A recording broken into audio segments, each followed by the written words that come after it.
സ്വാമിജി, ഇതിഹാസ നായകൻ ശ്രീകൃഷ്ണനോ ധർമ്മപുത്രരോ? ശ്രീകൃഷ്ണ ഭഗവാനെ അദ്ദേഹത്തിൻ്റെ ജീവിതം ധർമ്മോദ്ധാരണത്തിന് വേണ്ടി മാത്രമാണ്. ധർമ്മത്തെ പുനഃസ്ഥാപിക്കുക.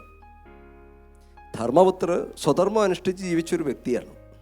ജീവിതകാലം മുഴുവൻ സ്വധർമ്മത്തെ മുറുകെ പിടിച്ച് ജീവിച്ചൊരു നല്ലൊരു വ്യക്തി.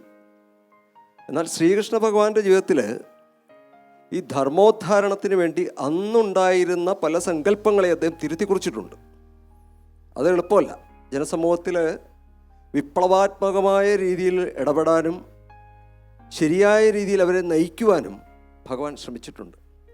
അതിന് ഒരു ഉദാഹരണമാണ് ഈ ഗോവർദ്ധന പർവ്വതത്തെ ആരാധിക്കാൻ പറഞ്ഞത്.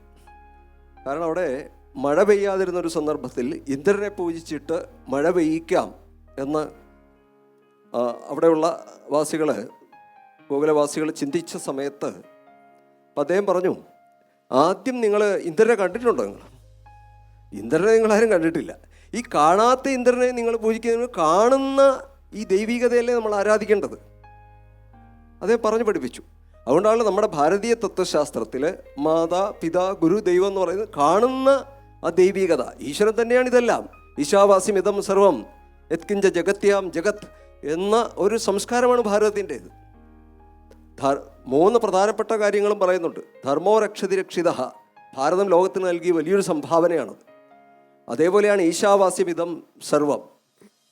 അതേപോലെ ത്യാഗേനൈകെ അമൃതത്വമാനശുഹു.